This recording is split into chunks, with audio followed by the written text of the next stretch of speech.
there is a kind of love in this world that we know well, that we know about.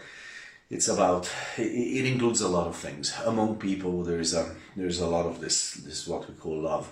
I don't know, I can love my dog, I can love pizza, it can include a lot of different things. I can enjoy the company of someone, or I can enjoy a story, or I can love things. And this is certain way, this is a kind of a love that exists among us, and we could even say that this is maybe the best thing among human beings, and this is like the best thing that there is, and I would agree, in this world that is basically the best thing. Like, love between people is like beautiful and it's wonderful.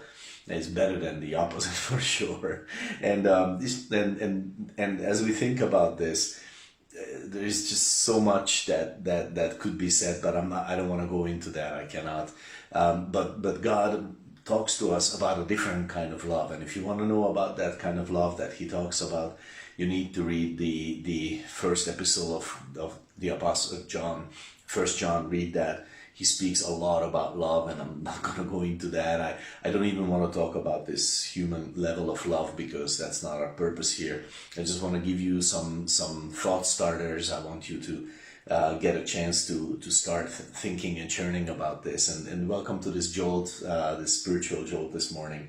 And of course, the verse John 3:16, God tells us how he loved us. For God so loved the world that he gave his only begotten Son, that whosoever believes in him would not perish but have everlasting life.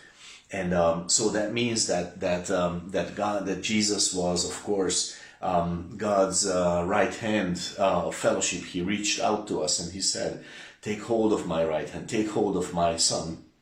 And if you believe in him, if you trust him, if you take hold of him, then you will know this love, this other kind of love. And this is beautiful because it says very clearly that God loved the world. He initiated to the entire world, the most unworthy, the most despicable, the most failed ones, everyone. And in 1 John 2:2, it's very clear that he without selection initiated to anyone, and he paid for everyone.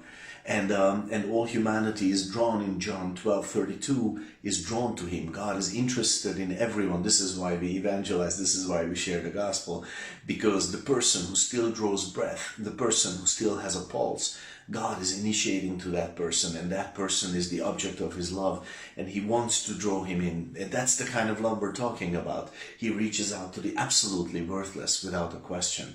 And God is calling us into this kind of love. I just want to read these two verses for you, and I think this will help you consider this theme. The Lord has appeared of old unto me. Yea, I have loved you with an everlasting love. Therefore, with loving kindness have I drawn you. This is Jeremiah 31:3. God has loved us, loved you from eternity past.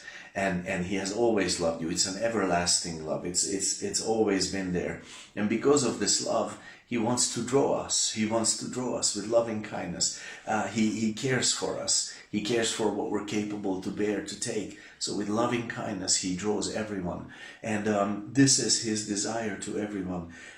He would draw everyone into that love which he has for us.